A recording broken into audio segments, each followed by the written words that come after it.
Hi guys! This is Alea Jen and welcome back to my YouTube channel. So for today's video, meron pa rin nagme-message sa akin. Siguro yung mga bagong subscriber ko to. So kung magkano daw ba yung placement fee or yung gastos kapag pupunta dito sa Hong Kong at magtrabaho bilang domestic helper. So yung mga first timer, especially yung mga nagwo-work sa Middle East, sa Kuwait, ayan, sa mga batchmate ng kapatid ko, nagme-message sila sa akin kasi gusto talaga nilang pumunta ng Hong Kong. So, magkano nga ba yung gagastusin mo? So, guys, especially yung mga taga-probinsya, maghanda talaga kayo ng malaki-laki. Yung kaibigan ko dati, nasa 70,000 yung nagastos niya, kasama na dun, nag-boarding house kasi siya sa Manila. So, taga, kasi siya, Bisaya, hindi ko lang alam, taga Leyte ata siya. Ayan, so, nag-board siya sa Manila kasi nga wala siyang kapamilya doon. Kaya medyo mahirap talaga mag-apply kapag wala kang kapamilya sa Maynila kasi nga magagastusan ka. Meron naman sa probinsya, kung sa Davao ka or Iloilo, medyo malapit-lapit. Pero pag yung choice mo talaga is Maynila lang, magagastusan ka talaga sa pamasahe, pagkain. Kaya talagang pag nandito ka na, anuhin mo talaga, sulitin mo yung panahon na huwag ka talaga agad mag-give up kahit na nahihirapan ka. Isipin mo yung mga pinagdaanan mong gutom. Yan yung napagdaanan ko nung nag-apply ako. So, magkano nga ba yung nagastos ko? Dati yon magti 3 years ago, yung nagastos ko sa Light and Hope na agency is 15,000 pesos. So, hindi kasama doon yung pagkain ko, tsaka pagkain tsaka pamasahe. Ano lang yan, gastos ko lang yan sa medical, 5,000. Tapos sa Light and Hope kasi guys, sila ng video and photo. Bali, hindi mo na kailangang mag-video ng sarili mo kasi sa Kings ganun, yung ikaw mismo yung gagawa ng video introduction mo, tapos picture. Sa Light and Hope, sila na lahat niyan. Ka na lang, i-present mo na lang yung sarili mo doon, sa uluhin mo, ganyan. So, sila na nag-aasikaso noon, pati mga picture mo na ipapasa doon sa agency dito sa Hong Kong and sa amo mo dito na or magiging prospective employer mo. Sa Kings kasi, ikaw yung gagawa noon, pero mas makatipid ka sa Kings kasi nga konti lang yung gagastusin mo. Doon kasi sa Light and Hope 3,000 yun or 2,500, nakalimutan ko na, 2,500 ata yung photo and video. Kasama yun sa babayaran mo, medical, tapos TESDA, kaya lumaki. Kasi yung TESDA tsaka yung medical, 5,000 yun, edi 10,000 na. Tapos yung photo and video ko, 2,500, sabihin na natin 2,500, o di na siya, 12,500. Gastos ko ngayon sa OAC, tapos PAYOS, e-registration, hindi pala OAC, e-registration lang, Certificate of Employment, so COA pala. Tapos yung VAC certificate, ayan. So hindi ko lang alam ngayon kung may VAC certificate pa yung sa vaccine kasi nung time na yon medyo laganap pa yung COVID, kaya naghahanap pa sila ng VAC certificate or yung na nakapag-inject ka, nakapag-vaccine ka. So hindi ko lang alam ngayon kung kasama pa yan sa requirements nila. And then picture, yung 2x2, ganyan, na ipapasa mo doon sa white background, na ipapasa mo doon sa TESDA. Ayan. Kaya medyo umabot din siya ng 15,000 pero NBI pa pala. Yung NBI is 300. So far, yun lang yung ginastos ko. And then, nagastos pa pala ako ng 250 sa pregnancy test ata. Or 500 yun. So, basta ko lahat, hindi yun umabot ng 15,000. Ang nagastusan lang talaga ako sa sa TESDA. Pero kapag ex-abroad ka na tapos hindi pa expire kasi every 5 years yun may expire yung training mo sa TESDA. Kung naka 2 years ka pa naman sa abroad tapos mag-apply ka sa Hong Kong, pwede ka papasok ka pa kasi hindi pa expire yung TESDA mo. Makatipid ka ng 5,000. Ayan. Tapos kapag ex-abroad ka, parang hindi ka na ata, hindi na masyadong mahirap yung gagawin mo. May COA na lang ata yung kukunin mo doon sa hindi ka na magte-TESDA. Yan. So, medical, ganun pa rin. Pero so far, kapag ex-abroad ka, medyo konti yung gagastusin mo. Pero ako guys, 15,000, mas mura sa Kings. Pero yun nga lang, pababayaan kayo doon. Yung hindi naman sa pababayaan, pero more on sigaw, hindi sila ma-entertain sa ano nila, applicant nila. Talagang kahit maraming tao, sisigawan kanila, ipapahiya kanila. Sa totoo lang, ganyan yung Kings. Kung ikaw na nag-a-apply, malakas yung loob mo, tsaka para sa'yo wala yun, lunok lahat. So, ganun kasi guys, pag nag-a-apply ka, hindi pwedeng pusong mamon ka, iiyak ka lang sa konting pagmamata sa'yo. Hindi pwedeng ganyan. Isipin mo na lang, ngayon lang yan. Pag nakalayas ako dito, hindi na kayo kilala. So, nung nag-apply ako sa Kings, nasigawan ako doon.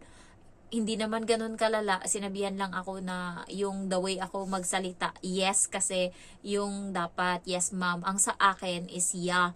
Pero yung mga kasama ko doon, is grabe talaga yung sigaw sa kanila. Sa totoo lang, marami akong mga Kings na mga subscriber na doon galing, nasaksiyan sila kung paano yung pag-treat sa inyo doon. Hindi pwede sa kanila yung mahinahon magsalita. Si Risa Maso, Rhea Maso lang ata yung medyo matino, or hindi naman siya ganun kabait, pero siya yung mas matino sa lahat. Yung bakla doon, mabubuli ka talaga kasi nga tatawag ka, mag-i-inquire ka, ipapahiya ka niya, tapos maraming mga nakikinig. Talagang babarahin ka niya, ganyan, sisigawan ka, ganyan. Awa ng Diyos, ano lang yung akin doon, nasabihan lang ako na wag ko daw gamitin yung word na yeah kasi hindi siya formal, dapat yes ma'am daw. So at least natuto ako, 'di ba? So pero yung iba doon nasigawan. So sa Kings, kung kaya mo yung ano nila, kung kaya mong lunukin yung pride mo, mas mura sa kanila. Siguro mga nasa 10,000 lang mahigit, ganyan, 12. So sa akin kasi, at least sa Light in Hope, asikaso kami doon. Hindi ka makakarinig ng sigaw doon. Maano sila, mabait sila sa mga applicant nila, tas natatandaan kanila. Talagang matino sila kausap. Asikaso talaga. Kaya kahit sabihin mong konti lang naman yung difference, pero as long as alaga ka at saka mababait sila, okay na yun. Yung tatanungin ka, ikaw gusto mo ba ng mag-medical ngayon? Gaganon, ikaw gusto mo ba mag-medical ngayon? Sabi ko, pwede naman ma'am, alas 10 pa lang naman ng umaga. Natawa sila kasi sabi, hindi ka kumain, wala kang kinain.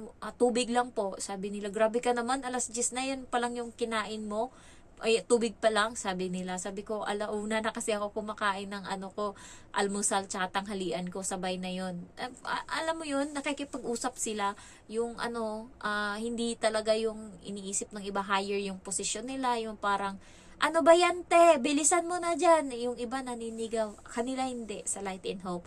So, hindi ko alam yung iba pang agency, pero more on guys, kapag galing kayo ng probinsya tapos mag-apply kayo sa Hong Kong, siguro mag-prepare kayo ng 40,000 kapag may mga pamilya kayo sa Maynila. So 40,000 medyo malaki-laki na yan.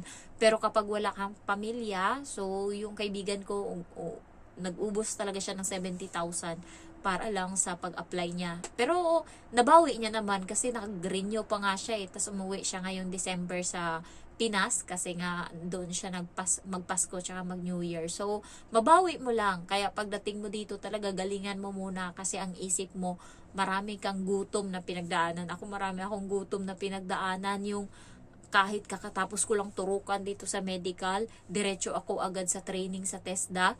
Alam niyo yung pagdating doon, matorture pa yung mental health mo. Alam mo yung wala ka nang tulog kasi galing ka pang trabaho, alas 10 yung out mo. So pagdating mo alas 11 na, kakain ka pa, tas kinabukasan alas 5, punta ka dun sa TESDA kasi nga mag-aasikaso ka na ng mga kung ano-ano doon ka na magti-training. Tapos yung pahinga mo na natanghali kasi tapos nang kumain sila lahat. So pahinga mo na yun, natulog ka, pagising mo, nasigawan ka ng trainer ng TESDA, hindi mo alam kung bakit, kasi nga ang ingay daw sa baba kasi sarado daw yung pinto. So sinigawan ako, bitbitin ko daw yung upuan, ikakagising ko lang, tinignan ko lang talaga yung nagte-training, talagang taasan kaming dalawa, talagang tinignan ko siya, sige, bakit bayad ako dito, hindi ako katulad ng mga iba dyan na mga Middle East na katulong na binayaran sila ng company nila. Ako, bayad ako dito. Ginastusan ko tong 5,000 tapos utusan mo akong anuhin yung bangko na yan. Hindi ko naman yan ginawa. Bakit ako yung sisigawan mo? Kakagising ko lang. Talagang tinignan ko siyang ganun. Kakagising ko lang. Wala talagang anuhan. Tapos parang siya yung ano ba, inaantay niya na sumuko ako. Inaantay niya. Nung kakagising ko lang talaga. Maldita talaga ako. Yung ano, yung iba doon na nakatingin kasi nagtinginan talaga kami nung may-ari ba yun o nagte-training. Basta sinigawan niya ako, damputin mo yung upuan! Sabi niya ganun sa akin, gago, kakagising ko lang, anong ginawa ko, bakit? Talagang, tinignan ko siya talaga, hindi ako sumagot, tapos tinignan ko lang siya. Yung nakatingin na ano, na iba din na nagtitraining, sila yung dumampot ng upuan, kasi talagang sasagot ako, ba't mo ako utusan? Nagbabayad ako dito, hindi ko hiningi yung pagkain ko dito. Kinakain ko, binibili ko yan sa labas, bakit mo ko anuhin? Sisigawan mo ko?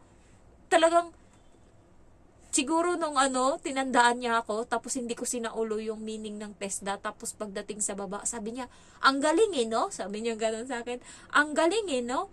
Talagang binasa mo lang talaga, sabi niya ganun sa akin kasi pinapasa ulo niya.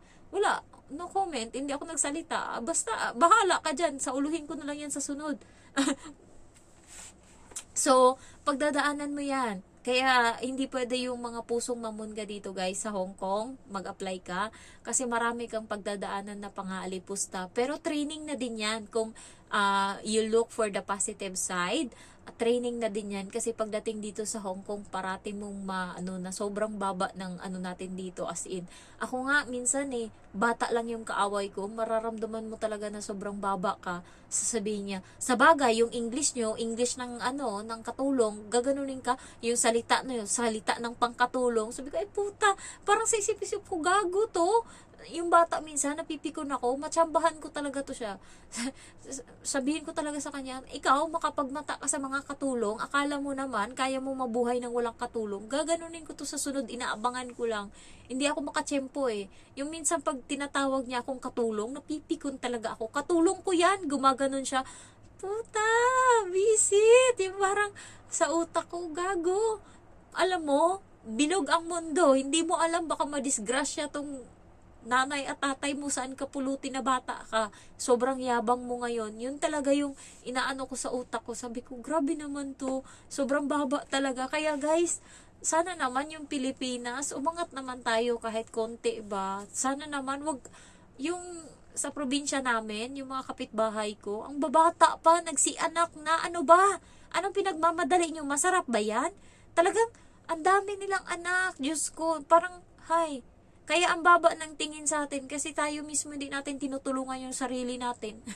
Napipikon ako. Ang baba ng tingin sa atin dito ng mga sakang na to. Ang baba ng tingin. Talagang maawa ka talaga sa sarili natin. Diyos ko dito. Kaya dapat maano yung loob nyo ha. Tsaka at least kahit paano naging katulong tayo dito. At least kahit paano, na yung bahay natin, stable na, may napundar tayo, tiisin na lang, lunok-lunok. Marami din namang marami ding ibang mga katulong na nag for good ng lalaki na ng bahay. Mas malaki pa sa bahay dito ng mga amo dito sa Hong Kong. San ka pa? So, try nyo lang yung luck nyo dito. Subukan nyo, sumugal kayo, benta nyo muna yung kalabaw nyo, kung ano yung pwede nyo mabenta dyan, bawiin nyo na lang. So, yan kasi yung ko. Buti nga ngayon medyo mura na yung pag-apply dito sa Hong Kong. Dati ang mahal, kailangan mo pang gumastos ng mga nasa 80,000 kasi may placement fee sila. Ang ngayon kasi ang babayaran mo na lang, processing fee na lang yan, wala ng placement fee kasi ang pinapabayad nun yung amo dito sa Hong Kong. Kaya ang binabayaran ng mga amo kapag nag-hire sila is nasa nasa siguro 80,000, 90,000 binabayaran nila. Kasama na doon yung OWA. So, PIDOS pala, magbabayad kayo ng 100 para sa parang parang registration. Pero yung OWA, bayad yun ng amo natin. Tapos ticket. So, wala kayong problema sa ticket. Tapos ganyan. Yung sa inyo lang talaga yung processing fee lang. Kaya umabot siya ng 15,000 lahat-lahat na yon. So, depende kasi sa agency. Pero kung mga 30,000, okay na din yan. Mababawi nyo din naman yan. So, thank you for watching and I love you all. Bye-bye.